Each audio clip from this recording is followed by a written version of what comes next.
bridged because we're connecting at a very basic human level. I believe in the ability to convey meaning by the written word is our superpower.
Welcome to Darjeeling Express, and thank you to our wonderful host, Asma, for having us here.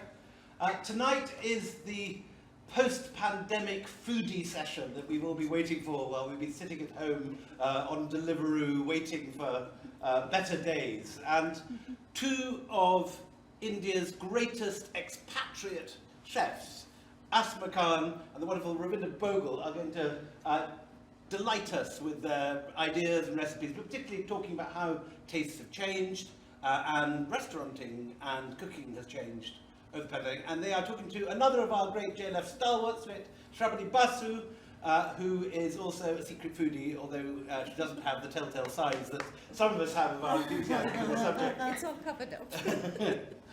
We thank our friends and supporters for always having our back and supporting us wholeheartedly. This year, we would like especially to thank our partners, Rajasthani Tourism, TRS, East End, ICICI Bank, United Kingdom, University of York, British Council Wales for their support. I've been asked to say that this year the festival will present a full programme, virtually, online, from the 24th to the 26th of September. Please do register on our website, which is simply www.jlflitfest.org.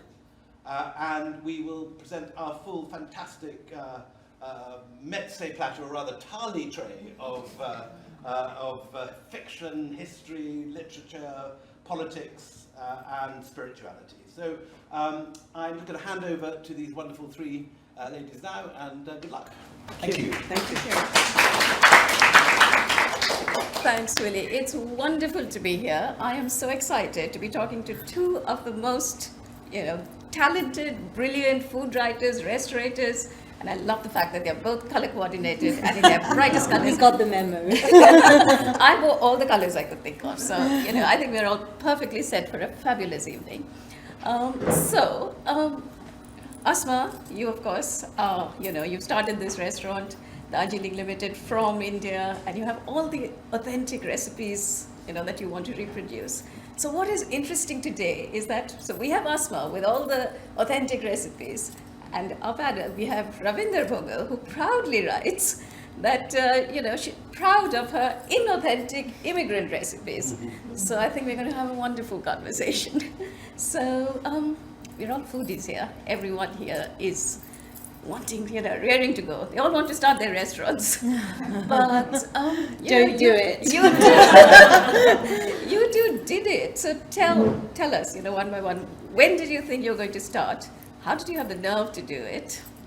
And I think I am probably an accidental restaurateur. Okay. Because I started in my house. Mm-hmm. I never wanted to open a restaurant. It was something that I thought other people do, and not for me. And I just accident of faith, kismat, or whatever you want to call it. So I moved from my house to a pop-up. In the pop-up, I was offered a space, which was the last restaurant where I was, in Soho. And I just about managed to scramble the money together to do it. It was very small. The entire space was this size, which included the kitchen. So it was super small, very, very affordable. I knew I couldn't sink because it wasn't so expensive. The second floor in the middle of a courtyard. I thought, I'll be fine and manage. Then things changed, and I had Netflix and the cookbook and all of that. So all of that happened afterwards. Okay. So I got the restaurant with no grand plans. I just wanted to cook for people, and also, the food I cook is very distinctive, different from what you get in this country. Absolutely. And that I knew from my supper club days. And I just wanted to feed people that. I didn't want to experiment, I didn't want to do anything. I just wanted to feed people my Calcutta food. Ravinder, what made you start? Oh God!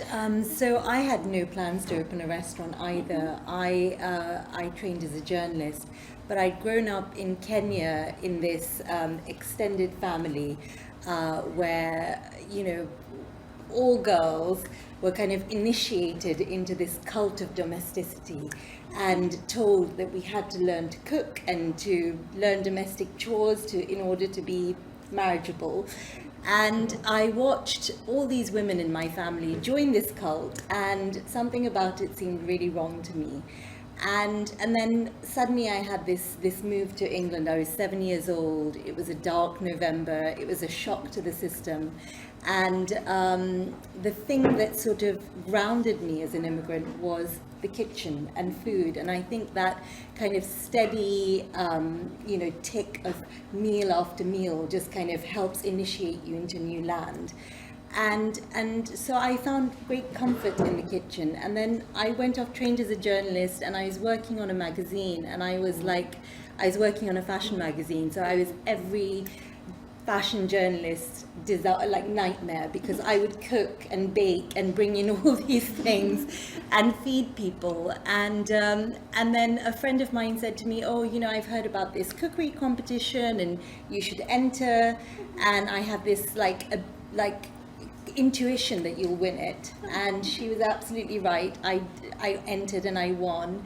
And that sort of threw my career to a whole other path. I started doing some food television, writing about food, and before I knew it, I was presenting a show, and my co-host happened to be one of the most renowned food critics, Jay Rayner, and he's like a mouth on legs, and he loved my food and just said, you should go and think about training in restaurants, which I did. And I spent a great many years kind of cooking in other people's restaurants and doing pop-ups and supper clubs. And then it took another woman, Faye Mashler, to say to me, when are you going to stop being such a bloody coward and find a space of your own? And that seemed like a kind of Virginia Woolf-esque challenge to me. And so I set about finding a space of my own. Wow. So, but of course, you know, both of you are so creative, and you have your, you know, that's the fun part of the cooking. How did you get the business sense? You have to meet these men with suits and spreadsheets, and you know, how did you, and especially being women, I mean, how did you, and the financiers, how did you tackle that? I think for me it was, you know, I knew from the very beginning. See, I know my strengths and I know my weakness. So dealing with this side of it was absolutely not my strength. I can cook beautifully, and I'm a storyteller. Yeah. If someone actually asks me what I do, I'd say I tell stories. I'm an activist. I'm political. You know, I would put my cooking far down the list of the things I do. But that is, you know, I will cook, and then I very much like when we were children. You know, where I remember seeing, you know, my cousins. You know, you get fed, you're told stories. This is an South Asian thing. So I understood that, you know, I will tell stories. I will feed all these financiers and the business people and things. So that is exactly what I did, because when I was asked to present my business plan, and Kingly Court has a very interesting package. Of course, now everyone is doing it because of the pandemic, but they took a percentage of your turnover. For that, you had to actually prove to them how much money you'd make, because that would be the rent. So I had to make a presentation. Someone wrote my presentation the night before. I forgot it. And I knew I couldn't do it. So I told the landlord, can you cancel your lunch? I will come and give you lunch. While you're having lunch, I'm going to explain. I knew once they start eating, and men do get distracted by food quite a lot, I thought that's it. So that's exactly what I did. And I've always done that. So it's not that I've copped out. But whenever I'm in a position where I have to actually explain finances and, you know, what profit I'm making and whatever, I feed them. And then they have very little time to ask questions, and then the time is over. I'm finished. It's a very good business plan. Yeah, so that's how I have survived till now. I'm doing pretty well till now. I've managed, I've got this place. Same strategy. Feed them till they're so full, and then they're so happy and they won't ask you any questions. That's my strategy. Yeah, because they're comatose. Yeah, they've forgotten what they were supposed to ask. Yeah. And Ravinder, was it tough? Especially being women. I mean, Yeah, you know, it's definitely tough, and I think I employ the same wiles as Asma. I think feeding goes an exceptionally long way, but I remember actually firstly finding a site and having no reputation as an operator was really difficult. And I remember thinking, I want to open in Marylebone, I only want to open there, I wanted to be part of a community. And I spent about 2 years looking for a site, and this site had come up on my ideal street. And I remember thinking, right, I'm going to, you know, go in and see the Portman Estates. I waltzed in and sort of unannounced, and I remember they pretty much laughed me out of their offices, and they said, well, it's a year before this site even comes to market, and when it does, we're going to, you know, we've already got about 40 interested parties, and you have no operational experience, so forget it. And we actually snuck in on somebody else's viewing about a year later, and I just said, this is terrible, you've got to hear me out. And actually the idea I have is not treading on anyone's toes. It's very unique. It's about storytelling, and it's about doing something unique. You don't have any female restaurateurs on your estate, and you know, I pitched to them about 3 times, and every time they kind of didn't really give me an inch. And then I think it was the 23rd of December 2015, and they called me just before Christmas and said, you haven't got the largest pockets, but you've got the biggest mouth. So we'd like to offer you the site. And it was just so exciting. But you know, I've been really lucky. I've had a lot of support. My husband has been a huge support, but he didn't start off working on our business. I had 2 other business partners, but I had to learn. It was a baptism of fire. Like Asma, my strength is not figures and finance, but it's something that I've had to grapple with and come to terms with and try and pay attention. Sure. I just wanted to add to this bit that, you know, when Ravinder just said that I wasn't established, I had no history. I did. For 3 years, I was highly successful in Soho. After Netflix, I tried to move out for a year and a half. And every time the landlords told me there was nothing suitable. Being Indian, I should have picked up what that suitable was. I didn't have that suitable man, that boy next to me. I had my bookings up to a year and a half. I had celebrities in my restaurant. I was making huge amounts of money.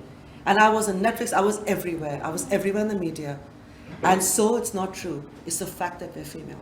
We're female founders, because I had to wait for men to fail. I had to wait for a pandemic, a global pandemic to come, for a place like this to be bankrupt.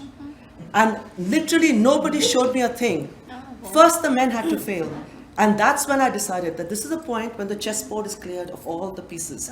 I'm going to come back and I'm going to be queen. I'm going to be in the biggest place and the most grandest building in Covent Garden. And when I told the landlord that, I'm going to be queen on your chessboard and I want this place, and he said, fine, take it. But it is, so you know, we try and work it out that, you know, so they told her, and they told me for a year and a half. And I was fully established, highly successful. I was a single female founder. Here, the color of my skin, my Muslim name, my accented voice is not the issue. I think I could have been anything. It was the fact that I didn't have a man standing behind me. And they told me places were unsuitable. What? I have a suitable guy with me, standing next to me.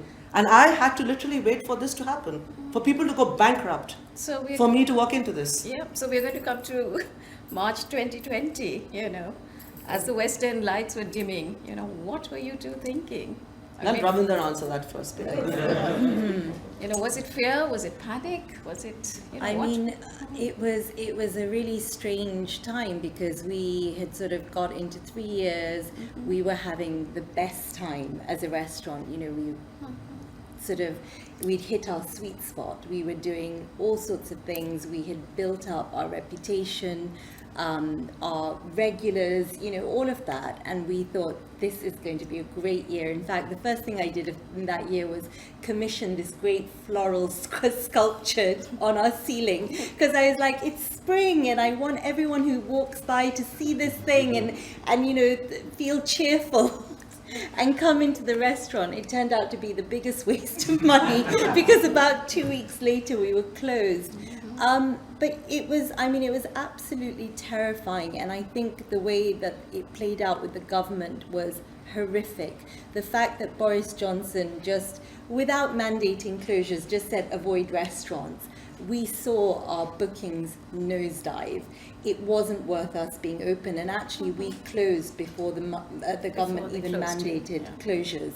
And we had no clue what was happening. We had nothing to tell our team, and as leaders of a business, we had to remain positive and cheerful and sort of say to our teams, it's fine, it's going to be okay. You know, we were just really honest. We didn't let anyone go. We didn't make any redundancies.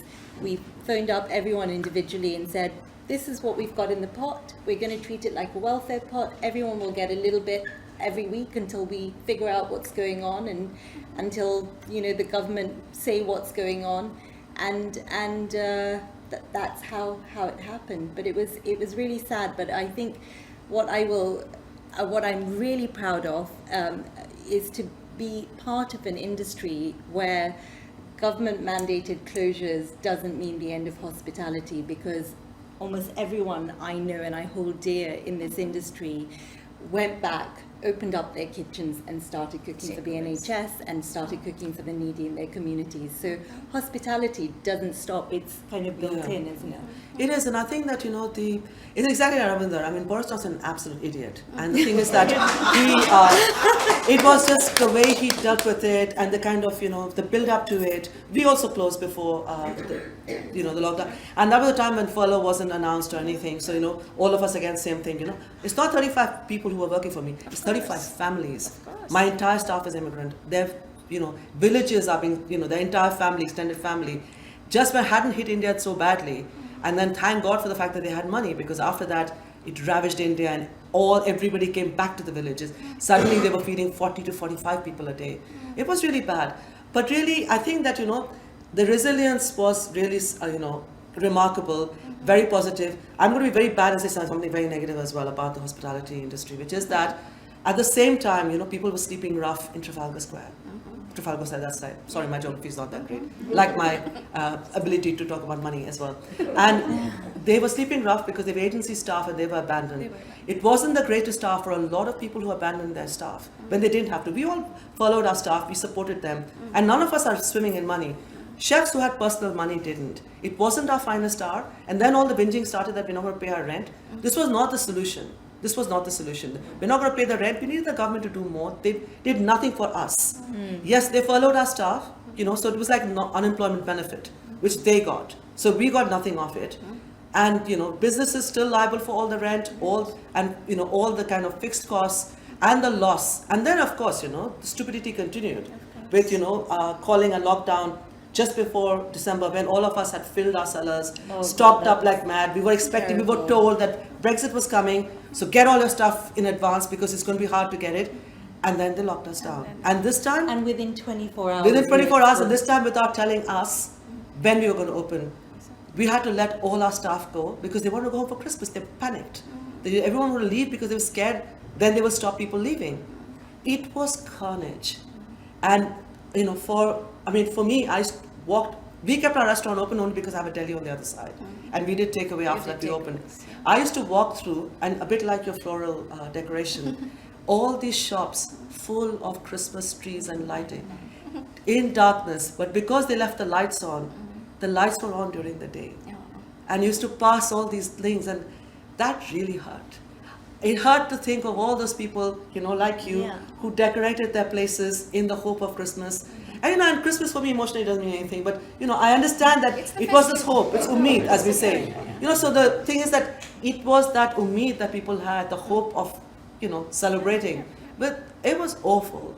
But, a lot of people did, as, she says, cook for the NHS and, a lot of community-spirited people cooking for families. It was a time good to see people cooking and coming together, so that did happen as well. But there were some people on the fringe who were really not fit to be in hospitality or serve again for the rest of their lives. But I'm not as kind as you, so sorry about that. So this is the business side. What were you doing, personally? How were you taking this? What were you doing in your own kitchen? The first severe lockdown where we couldn't really leave. Did you experiment? No, I really was shocked to see that actually it's harder to feed my 2 sons than 200 people a day. I kept like, what do you think? You come to a hotel? Because they're like, what else is there? Like, this is what we have to eat. No, what else is there? And also, you couldn't get a lot of stuff. Yeah. And do you remember when Masoor dal ran out? No. It's like all the Indians wanted to buy No, there was no Masoor dal, there was no rice, there were no eggs. And my son, I was saying so I went into my Calcutta full mode. Do you know that when I was your age, we used to have power cuts and, all of this. They were totally unimpressed. God, there are no eggs. I was like, so what? It's not like the end of the world, but they were like collapsing. Very entitled, privileged kids. I think have really had a lesson in life because they don't understand, for us, and especially if you've grown up in, countries where we've had riots, we've had lockdowns, we've had what we call hartals, in our culture. We're used to being locked up in your house, you can't go out. If you go out, someone's going to smash your car. Here, they were like, you can't go out. And I was like, I was so happy in some part of me that, this is how, I grew up too, grew up. This is, the idea that, you couldn't get some things, blue people. And I was like, what is wrong with everybody? And people fighting on the aisles with toilet paper. I know. It was awful. But yeah, but I let Ravinder say. Did you cook anything new, Ravinder? What was it like for you? Oh God, well, There was actually, no flour, there was no pasta. It was a really lovely time for me in a way, because when I opened the restaurant, I got married. I was mad. I opened a restaurant and got married pretty much at the same time. And so I hadn't really had time, because I remember I got married on the Friday and by the Monday I was back in the restaurant cooking. So I hadn't really had time to, have a honeymoon. And so this period became a period of discovery about my husband and my marriage, and reading newspapers together and going on walks and fattening him up. So he was delighted. He was like, this is wonderful to have this Hausfrau. So it was great. We had great fun. Oh, good. And did you create some new dishes, pandemic dishes? What are the dishes you I created? imagined and I worked on my cookbook. So I spoke to Ammu a lot. And the thing is, because of the time difference and the fact that, if you're in a kitchen, you can't really speak because of the extractor. I got this long time to speak to my mother. So my second book is coming out in March. So over the pandemic, which I would not have actually had that time, I managed to talk to Ammu about recipes and flavors and timings and things like that. And you know how Indian mothers are, touch of this, a touch of that, no instructions, no directions. But you kind of figure out what that touch means, how much is it actually a touch. And so this was a very positive thing that has happened.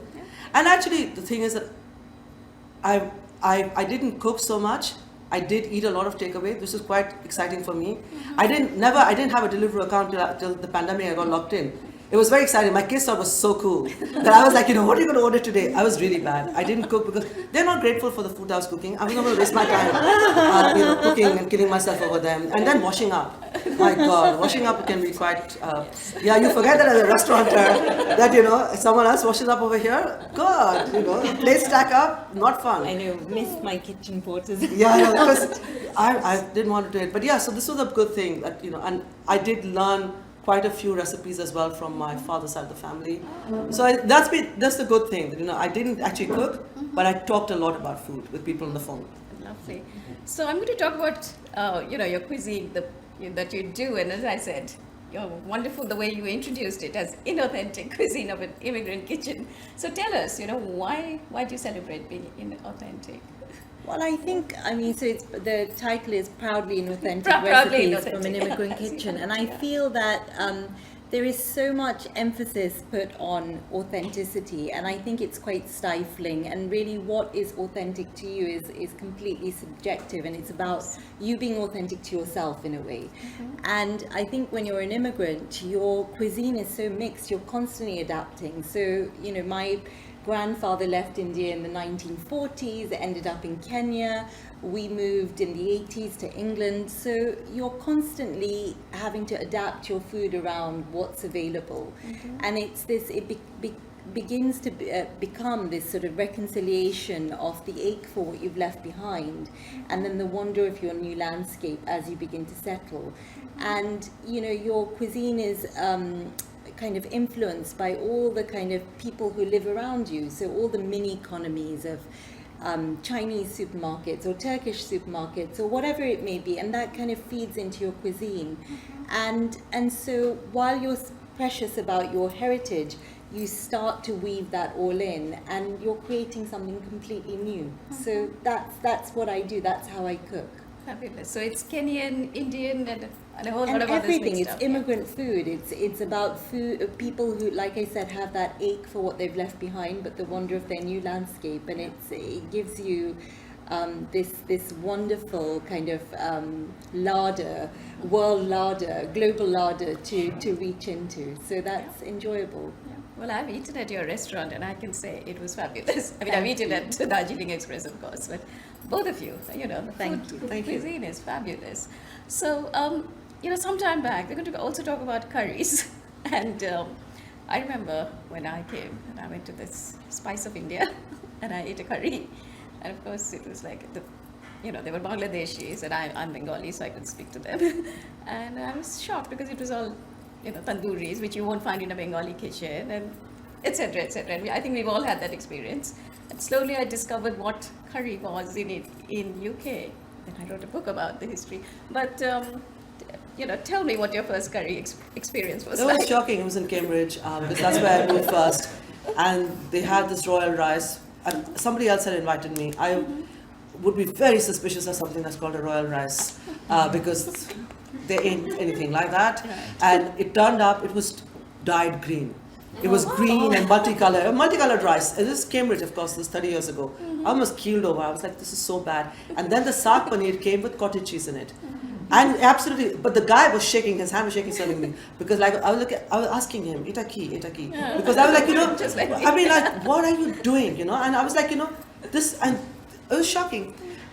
It was so bad, but also so shocking that, that people were paying, everyone around seemed so oblivious and so happy and enjoying it. I was thinking, what are they doing? It was really quite different for me. I found it quite odd and very unusual. But the thing is that, I'm loath to criticize them because there's a side of me that I have to, acknowledge the fact that, these are the shoulders on whom we stand. Absolutely. We're standing on the shoulders of giants. Yeah. They came in the 60s. Yeah. They faced racism. It was no Irish, no blacks, no dogs, and nobody gave these guys any money. They built up a business, a livelihood. They hired their own family members, their nephew who's a terrible cook, and all these men got together. The food was really bad, but they changed the palate of a nation. And for that, we should be grateful because I don't think that we could have done what we are, her with a really innovative food, me with a really kind of authentic Indian Muslim food, very strong Calcutta food. We wouldn't have been able to do this. And I think I always hesitate to, criticize them because I need to walk in their shoes. 60s in this country must have been terrible. And you hear stories about, windows being broken, people running off without paying, the racism, the right wing walking down, marching down brick lane. So I think that when you look at all of that, you think that, I will take their cottage cheese in their paneer, I will take their green rice. Because one part of me is appalled, but I'm also deeply humbled by the fact that, these are the people who served people for so long, that we will always have, the two of us have first advantage over all other cuisines. I totally agree with you actually, because when I was researching this book, and I wrote that chicken tikka masala is a British dish. Yes, of course. It was invented here somewhere between Brick Lane and Birmingham, and that it's exported back to India, and it caused a storm. And this I'm talking about a long time, many years ago, 1999. And it was like front page Telegraph, our biggest export. Guardian, what is our biggest? This sort of luminous chicken tikka masala. Bright orange. And then all these chefs were called on board. It was quite exciting to see, where did it come from? Who's taking their claim on it? But at the end of the day, as you said, we may look at it and have a little laugh, but they're the guys who really established it, isn't it? So do you serve CTM, as it's called in the trade, in any of your restaurants? No, I don't. And I'm so tired when people come and say, can we have naan bread? Or can we have, dal should be black? No. The notions of what is Indian food. First of all, just the fact of Indian food itself is a misnomer. There isn't it doesn't exist. Yeah. It's like, an Indian language is what. Yeah. We can argue to the end of thing. Of course, we'll all agree it's Bengali. But the thing is that, but that's There's a Punjabi sitting here. there's nothing called an Indian food. There's the Indian cuisine. And of course, the fact that we're a partitioned land. And that is very important. As an Indian Muslim, I can tell you, my family is split between Bangladesh and Pakistan. And I can tell you that, what is India? When it comes to actually the food, the roots go so deep down, beyond the borders. That is the roots of our food, which doesn't recognize the borders. So, I'm always hesitant to use the word Indian. Yeah, so it's, but of course, it's always controversial. I try not to get dragged, and I don't go to every fight I'm invited to. So whenever someone says something idiotic, they get in touch with me. I said, no, I'm not going to comment on this. Let someone else comment, because really, how many fights, how many battles can you have with people who do not understand history, do not understand politics, and history they don't understand, and that is one thing that really pisses me off. Yeah, I'm with you on that. But tell me, so this is really interesting for me. If both of you had not come here, you were a lawyer. I mean, you would have been. You studied law, you did your PhD in law. And Ravinder, in Kenya, you wouldn't have been in this business, would you? I mean, is it the immigrant experience that led you to cooking and restaurants? Yes, of course. I missed food a lot. 30 years ago, I couldn't call home. It was very expensive to fly. I couldn't even, there was no internet, no mobile phones. I cooked to go home. I cooked in some ways, an aroma of the spices in my kitchen, I felt the presence of Ammu next to me. I almost felt her sari next to my skin. It was that thing. You know, there are two things that take you: spice, aroma of spices, and music. I used to listen to Kishore Kumar, Himmat Kumar, and that was it. I had gone home. You know, I was liberated from this Cambridge college, the cold, the damp, the frozen camp. I didn't care. I was home. So for me, food is really, I cooked to live. I cooked to breathe because I could not. I found this country really difficult to live in. But both of us came at an older age, in a sense, whereas Ravinder, you came here very young. So your experience is very different from Yeah, us. What was it like? I was, firstly, I shudder to think what would have become of me had I not left Kenya when I did. Coming here when you're so young, you feel so alienated, you feel so alone, you miss everything. You know, I missed my grandmother, I missed the guava tree in the garden, the scent of it, the scent of the guavas in our house. They just sort of, that smell, God, it's like this heavenly fragrance.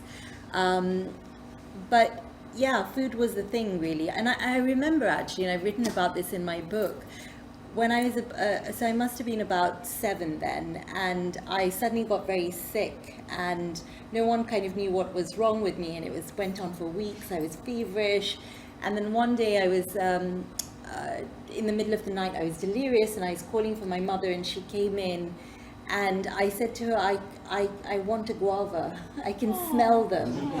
And she was like, that's ridiculous. This is England. There are no guavas anywhere. And I was like, no, I can smell them. And I cried. And then the next day, I remember my father walking in with this cardboard box with these 7 guavas in like sawdust in a box, completely unripe, and must have been extremely expensive, I imagine. And they were unripe, and my mother set them on the windowsill to ripen, and they sort of kind of did, not quite. But I remember as soon as I ate one, I got well. So I think actually what I was suffering from was homesickness.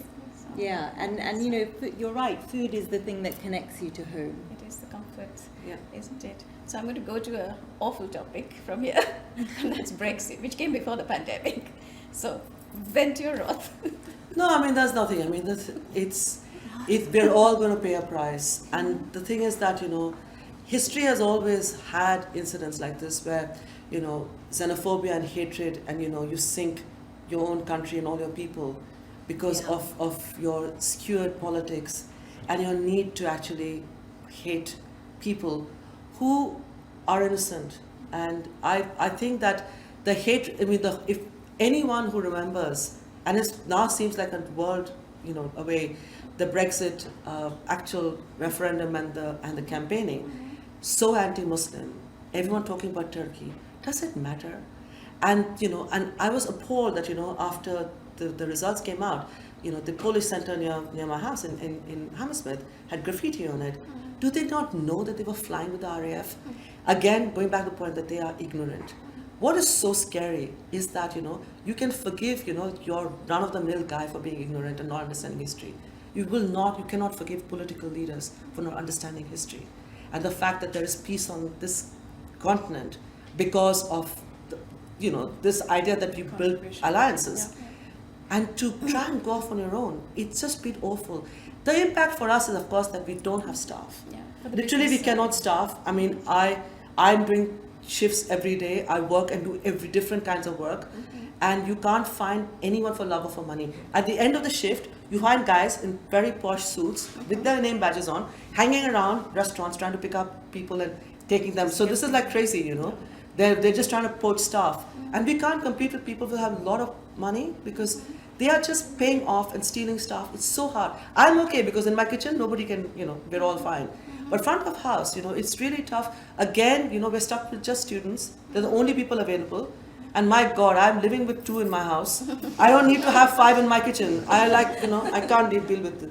It's really tough. Stuff. And you face the same Yeah, I problem. mean, the staffing crisis, it is exactly that. It's a crisis. And I think people in there, you know, I was speaking to the restaurateur, Jeremy King, and he was like, I've been doing this since the 70s. I have never seen anything like it. It's completely confounding. And you know, I think for us it's now, because it's a mixture of things, right? It's Brexit, it's the pandemic, it's the fact that people have been treated really badly in kitchens and in restaurants for a really long time. And it's about people like us setting an example of what kitchens should be like. You know, building your culture, building your team, believing ultimately that hospitality, if you believe in the idea of hospitality, it begins with your team. If you can't show hospitality to your team members, forget showing it to anyone else. And it's about shouting about that. It's about being loud and proud about that and hoping that others follow. Right. And Asma, you have women chefs. You were like Yeah, and then I have an all-female kitchen. I have all-female kitchen. They're all home cooks. The average age of women cooking is 50. So I've been unaffected by this. But the whole point is that anyone, even with a half-wit, knows that London hospitality, the backbone of it is European staff. And to have got rid of all of them and not had made any plans of who was going to replace them, English people don't want to work in kitchens, and I can go on record to say that, okay? They don't. So the fact that you don't have a line of people coming to take their jobs, nobody's taking anyone's job, but the rhetoric, they're taking our jobs, is so, you know, the xenophobic mantra that, you know, they have come to take our jobs. Okay, now they've gone, the jobs are sitting here, there's no one here to take their jobs now. It is so hard, and there's no one to replace them. And it's not that anyone's even setting up, and I've been saying for a while, we need a London School of Food. We need to train hospitality, but our lost, you know, huge group who could actually come into hospitality is older women who have never thought of going to hospitality, but actually doing it day in and day out. Thankless, not paid. They're looking after kids and family. We could get them into hospitality. But again, this doesn't fit into anyone's norm of what is. If you go into my kitchen, you feel like you've come to, you know, a kitty party, you know, in Delhi. You know, everybody's in their shalwar kameez and chit-chatting and eating samosas. They're chilled out, absolutely chilled out. And loud Hindi music going on. It's very confusing and very disorienting. But when you come up to this restaurant, food is great service. So there is a way to do it other ways. I'm just appalled that, you know, no forward planning. But then, you know, they are just really the worst of leaders. At the most difficult time, we've been absolutely lumbered with the worst. True. And you've both had to reduce your opening hours in restaurants to cope with all that. So this is why, you know, we have no choice. Yeah. I mean, I just feel like with the people that I have, I don't want to overstress them. I don't want to overwork anyone. They're just going to get sick. So we're Thursday to Sunday for now. And let's see, hopefully when furlough stops, the situation might get better. I don't know. It's very hard to predict what will happen. Sadly, I really want to be optimistic that we will get lots of new people coming in. I don't think that's going to happen. I think that there has to be, you know, the doors have to be opened again. We need to open our borders. We need to let in people. That's the only practical thing to do. And if, you know, and I've said this many times, at some point, if he takes up my offer, I'm going to be dead. I've said I want Boris Johnson to work one shift with me. I want him to work one shift with me and just think that if you're not skilled, you're not experienced, running a restaurant is not easy. I just want him to come and work one shift. I've open offer, anytime he wants. Where would you put him? In the kitchen or front of house? No, I put him in front of house so he can have this conversation with people and who can tell him what a great leader he is. Yes. So I would like him to expose him to real people. You know, so actually people who have some brains in them, who can actually talk to him. No, I would make him serve. I would make him serve because I think I would make him serve every table. I think I take the orders and not mess it up. You should get Preeti Patel in your kitchen. I bet she's the kind of woman who eats at chapati with a fork and knife. No, I'll send her to yours. I think I can't take the two of them together. So you can have Preeti Patel, I'll take Boris Johnson in my kitchen. We're fully staffed. Yeah, absolutely. All the world's problems are over. Yeah. Well, Rishi Sunak tried serving, remember? Oh, please. How did that affect you though? What is it? Eat out to help out. I didn't even get engaged in this. It looked like such a bad idea. It was a hideous, you know, spreader of all kinds of problems. And the fact that you're discounting for a certain day only, people came and ate at half price. We're not going to come back and eat at full price. I don't discount ever. I think this is slightly flawed, the whole system. But why am I surprised? They have no brains. They have only eaten in very posh restaurants. They haven't worked in a restaurant. They haven't gone to normal restaurants. And they don't have friends who are normal. You had Rishi Sunak talking to Gordon Ramsay about him being a host in a quiz show. This was how he pivoted out of the... Can you imagine? He talked to a chef. He picked that, and the big story out of that was that Gordon Ramsay got a slot to host a quiz show on TV. Which and has this now was been cancelled. Yeah, but this was how he survived the pandemic. Wow! I think that's mine. Okay. You're free to drink it, but No, yeah, no, no, you can open I that think one. I'll- But it is just incredible that this was seen as, but it shows the shallowness of this government, but also shows the fact that they don't get hospitality. And so it's a double whammy. We're being hit both sides, by the economy, by Brexit, by all of this, and then idiots who are making decisions for us. I'm talking to none of us. I want to know who's advising them. That's what I was going to ask you. Were you never ever called? Because No. you I'm still are waiting on for the television. And you Yeah. are so well known. No, and I work with Sadiq Khan. I work with the London thing. So Okay. from the very beginning, from the pandemic, Sadiq has a COVID committee. I'm the only chef on it, and I work. And every week we have a 1.5 hour meeting. Sadiq with everybody, which is retail, all central London things. So TFL, everything that is to do with central London, retail, tourism, and he is limited by what he can do. But we talk about it. We talk about our problems, and we try and help each other out. And something positive, everyone says, and everyone ends up whinging in the end because that's all always. But there's some communication going on. They aren't bothered. They are not bothered, and it's really disrespectful. And the fact remains is that we are a huge employer of people, massive contribution to the exchequer through VAT, Yeah. which they are slowly creeping back to 20% very soon. Yeah. And the business rates of just from Selfridges to Peter Jones is more than the whole of Manchester.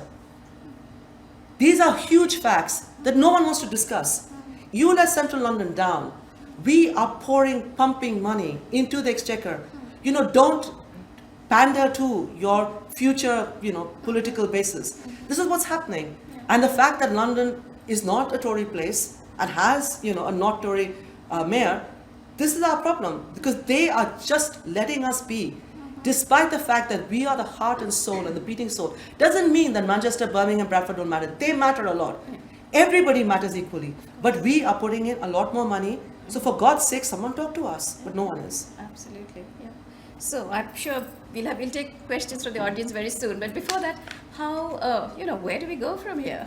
What's the way forward? You go first. I think that we will come out of this, I hope, more humble. Not that, obviously, there are many restaurateurs like Ravinder, who's a model and has actually been great in looking after staff, doing something innovative, also using a restaurant to do exciting, interesting work. But a lot of there's too much of a wall of separation between ownership, management, and the workers. That's what I plan to do when we're all back to normal, is I want to start a trade union of not hospitality workers. I think what Thatcher did after, coal mine strike, I think there's a whole generation who doesn't know what trade unions are. So I know this is like crazy and it's probably going to suck up the rest of my life on this. I think we need to unionize staff in hospitality.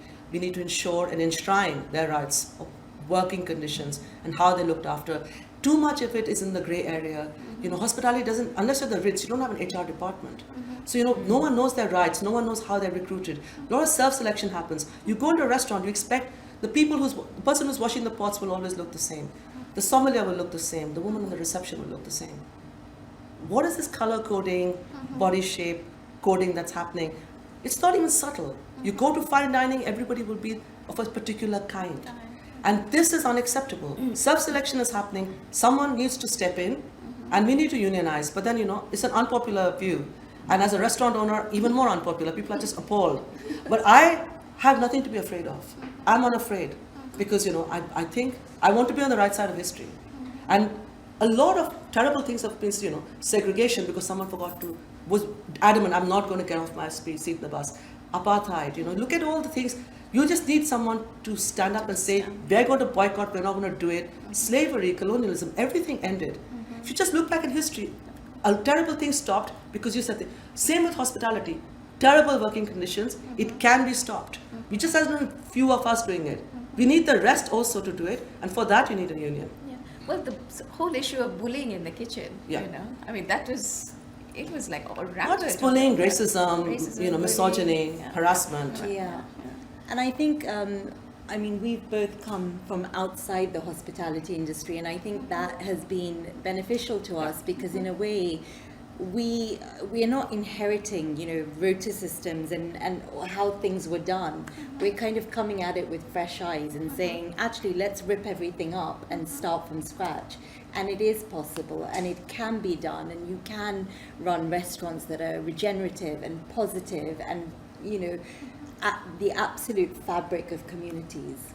As you have both showed, I mean, you have hugely successful restaurants. So, I think also you know, it has you've got the something formula. to do with us being, running maternal kitchens, Yes. because we are all about nurturing and nourishing our communities, our guests, each other. And I think There are too many men running the rest of the things, and there are too many shouty, male aggressive chefs who are being lauded and given primetime television place. And this is what people think is hospitality. What we are doing is also hospitality, and this is the right way to do it. What they're doing is wrong, and I'm unafraid. I say it all the time. I just hope somebody decides to sue me. I'll clean the floor with them. But I write repeatedly about how they're just unacceptable. They're bullies, and if that kind of violence happened outside the kitchen, they'd be in jail. As a lawyer, I can tell you this, 100%. They're getting away with it. They're bloody lucky. They're getting away with it. But till how long? Till someone decides that this is it. You're not going to hold me anymore. You're not going to burn my skin. You're not going to bite me and hit me. You just need one person where it's going through. It's not enough, So I'm working on a lot of this, and I'm always there. I hear terrible stories in private, but I cannot say it publicly because they're not strong enough. But expecting the victim to be strong enough to drag down someone so powerful, but change will happen because all the horrible things in history have been defeated by the fact that someone had the courage to say, you're not going to do it anymore.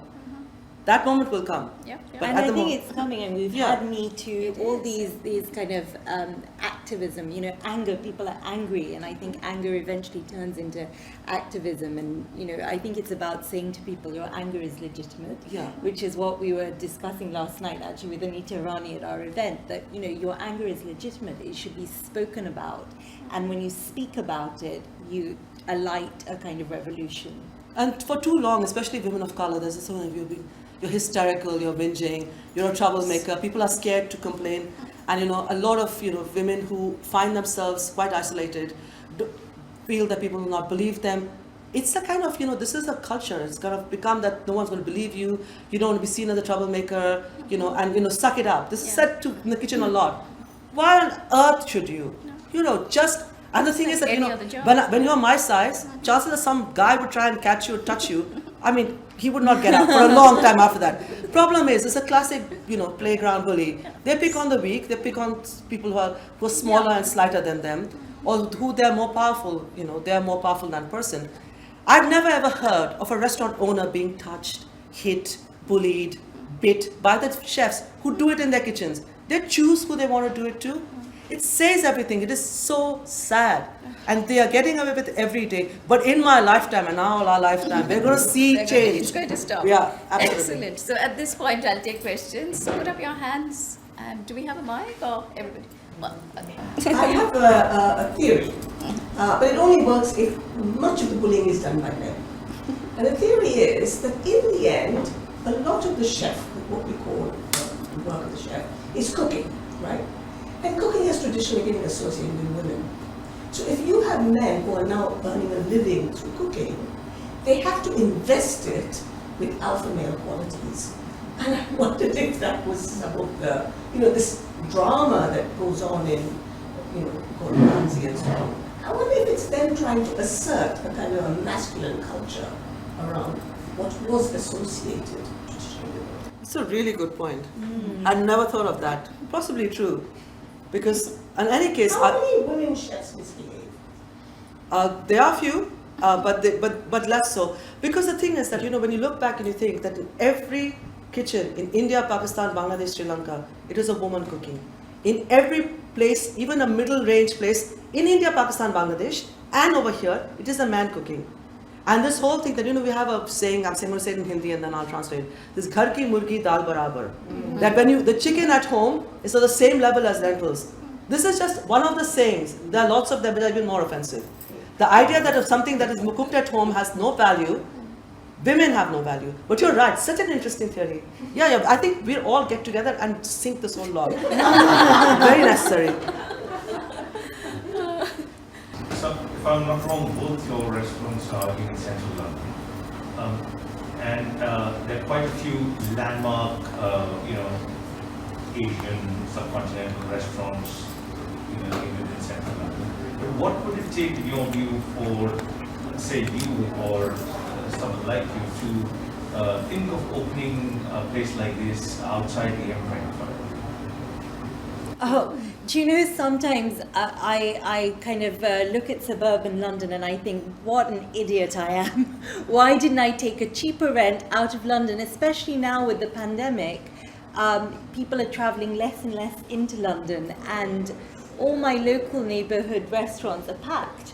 So I don't have any issues about moving out of London. Yeah, I mean, the reason why I'm in central London is because I live close by to here, and I don't think this is to do with the fact that I need to be in central London. I have no point to prove, so this isn't why I'm here. So the thing is that I think, and you're right, my God, my area is well packed with people. To come into central London, no one lives around here, no one lives. But to come into here, you need to use the tube or the bus. For a long time, people didn't use it. We have suffered disproportionately, like people like us in central London. So it's not so attractive.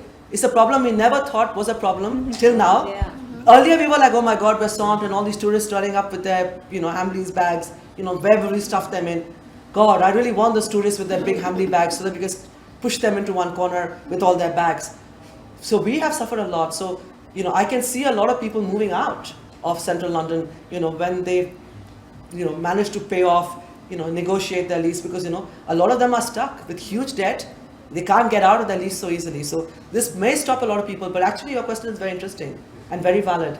I think that people will move out because people have suffered. There is very little benefit to being in central London now when there are no tourists, and the biggest thing is for lunch, there are no office people. Yeah. And that has really killed us, and we have to pay lunch and dinner rent for both. So it's not that we're just paying for dinner. Our lunch can be empty, and that is really hard. So I think that there may be an exodus, I don't know, but the kind of the glitter and the thing of being in central London, for most restaurateurs, at least I know, is dead. We have actually paid the price for being in central London in a global pandemic. Do you find that there's a change in the people who come in? Do they order something different, or is it just are they locals? Are they coming from far? What is They it? all complain about the prices. But that's And I something find with- that completely, like now especially ludicrous, Really? because with Brexit and rising prices and all of this, rising staff costs, rising rents, a year of the pandemic, and how that's affected restaurants. I think people forget when there's a plate of food in front of them that there is an invisible humanity, from the person who has picked your beans to the person who's taken it to the cargo to be delivered. All of that chain of humanity. We talk about food chains, but actually there is an invisible chain of humanity every time you sit down to eat your meal. And I'd like people to open their eyes up to see, that's there. And the reason we charge what we do is we have rents to pay, but we also want to give our team members a dignified wage. And the reason why, for so long, there has been so much abuse with wages. People were being made to work overtime. Appallingly, people, management and owners taking away service charge. This was all to artificially suppress prices. And this is an interesting time because people are so used to cheap food. Cheap food comes at the cost of exploitation. Yeah, Absolutely. Slavery in kitchens, and that is what I will call it, is unacceptable. But if that's what you want, and that's the kind of place you want to go to, then please don't come to mine. Because I will not exploit someone for the fact that I'm going to give you a cheap meal. No cheap meal. You Yeah. pay for what you get. And so, yes, it's a very, people are just more aggressive. It's a very odd time. Every day people come who you think, oh my God, this is the first time they've ever come to a restaurant.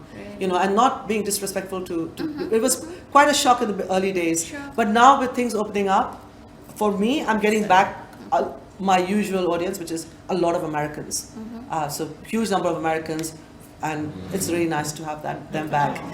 They are happy and they eat well, And they tip and they tip well, Yes. and they are happy to order all again, everything, and after eating once over. So yeah, we love the Americans. They're great people to feed. Which is this, I remember reading this story, which many of you may have read, about Tom Cruise going to Birmingham and ordering CTM chicken tikka masala, Yeah. liking it so much and wanting to eat a second one. Oh, wow. Polishing off the second one as Yeah, well. So but there it's we go. Good old yeah. Americans. Nothing about taste, what you can do about people. Yeah. Anyway, any more questions? Because we have exactly time for maybe, Aditi. I just wondered, Asma, if you could talk a little bit more about the London School of Food idea. That sounds really something we need. And for a question for both of you, you both cook amazing fancy dishes. What's your home comfort food at any given time? I'll be very brief with the London School of Food. I have been working with City Hall and with the mayor as well, and trying to kind of get the funding for it, and maybe just kind of making it as a department of the existing London schools, because we no longer have that kind of ability to raise money. But it is a London, I think the city needs a specialized school for city hospitality, this city's hospitality, which is quite unique. And also, when you go to culinary school, it's very expensive. It's so French, it's so European, it's so white, and they do not train you, and they make you feel that this is the only kind of food that you can do. And I think when London is the melting pot of the world, and I think it's a food capital of the world, for the fact that we have so many different kinds of ethnic cuisines, I think that it's quite necessary for people of that culture, or who understand that culture, also to learn how to make this into, I have moved from my house kitchen to this place, but it was not an easy journey. I didn't have anyone helping me. This is why I'm very keen to see other women. In fact, I want to see women surpass what I achieved. I know I've removed a lot of the barriers that I hit. I'm still bruised by and nobody has seen my failure. I have failed so many times. All you are all seeing is my success. But I don't want in that hidden shadows for any other woman to go through the failures I went through. This is why I'm pushing so hard to get some funding for a London School of Food, because then you pick up women. I know exactly where they are. I know where they are mentally. But I know in their heart they're there. You don't have to work with any of the emotions. The emotions to cook, to feed, to be successful is there. But yeah, so now, Ravinder, about her favorite, what is it? Oh God, anything. I think I'm a woman of really simple tastes. I think anything like dal, rice, achar, or just even a really simple pasta aglio olio with lemon zest and lots of parmesan. Anything really simple. I like paratha. Who doesn't? And you take the soul paratha? No, I'm very easy to please. I like making paratha. Just paratha, any paratha will do. Good. Yeah, just has to be nice looking, decent paratha. Just to taste correct, that is fine. Anything will do. That's actually Sundays. I'm Punjabi, it's our Sunday morning tradition.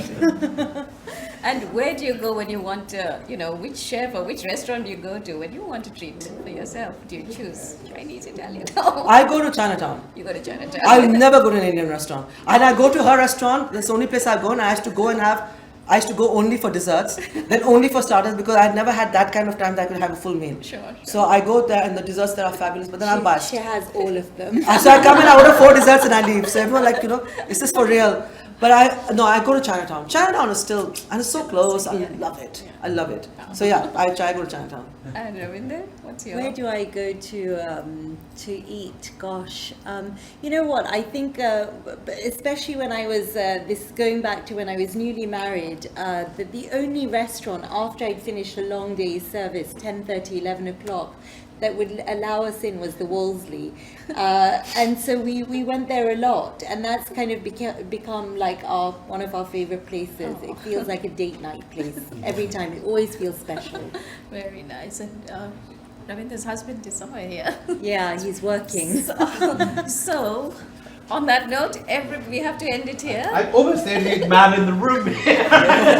Is it always true with foodie sessions? It's all women turning up, or is it just these two very special cooks and restaurateurs? But thank you both so much. Thank you all three so much. You should really get a chat show together. This could go on and on and on. It's the most fantastic pairing. Thank you very much. We would like to thank our partners, East End, for their support towards this session. Do remember JLF London at the British Library. Virtual festival will take place 24th to 26th September. Do register our website to see all the exciting sessions we have in store for you, but I think they will all be in due course uploaded onto YouTube, where they get on 5 million views over the course of lockdown, all our JLF ones. So please go and see all our sessions, and thank you all for coming. Thank you.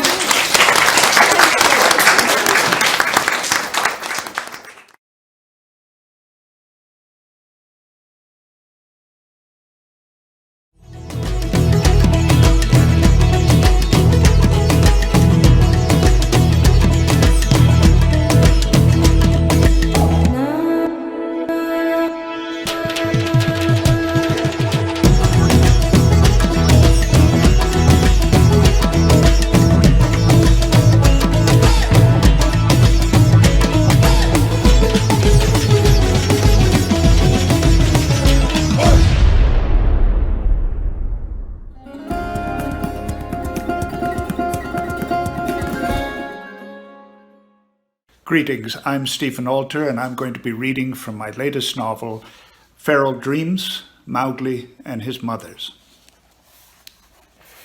My earliest memories are suppressed beneath the stories I was later told, as well as my own retelling of those events. In this way, most of my childhood recollections have been painted over like multiple coats of varnish covering the old doors and window frames of the bungalow in Shakarganj, brushed on so thickly that the underlying grain and texture of the wood itself has been obscured. Yet there are still a few moments that I can recall with perfect clarity, such as a wintry afternoon, which I later calculated must have been during January 1964, when Miss Cranston explained that she had adopted me as her son. We were in the daftar, as she called it, a large study at the back of the bungalow, where the Miss Saab had her desk and filing cabinets. The walls were lined with bookcases full of hardbound volumes, as well as paperbacks, neatly arranged according to author and subject. Miss Cranston had labelled each of the shelves in her whiskery handwriting. A strong medicinal odour permeated the daftar, for the books were dusted with insecticide to protect them from silverfish and worms. Nobody was allowed to touch them, except for Miss Cranston, who would always lock the cases after choosing something to read. On the day that I learned of my adoption, Miss Cranston had read me a story from one of her books, then asked me what I had understood and if I had any questions. I don't remember which story it was, but afterwards she took me into the daftar and sat me down in front of her typewriter, showing me the letters of the alphabet on the black and white keys. It was a large upright Remington, a dusty green colour trimmed with chrome and steel. Though I knew my ABCs, the letters on the typewriter were all mixed up.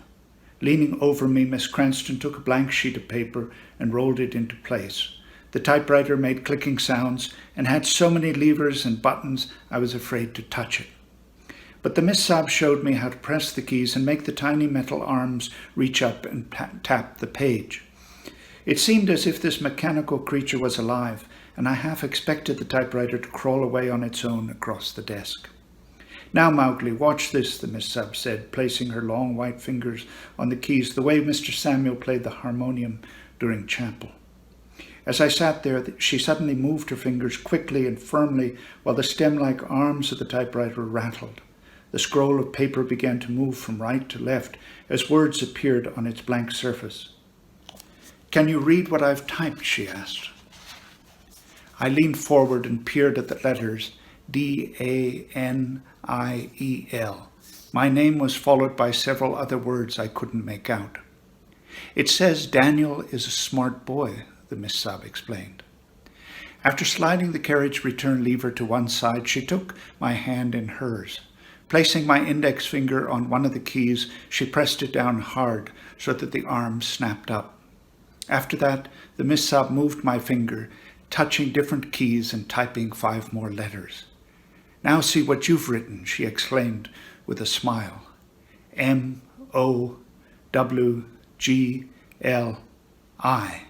I read out each of the letters, but didn't know what sound they made together. Stepping back and looking at me with approval, the Miss Sab pronounced my secret name, Mowgli. Thank you.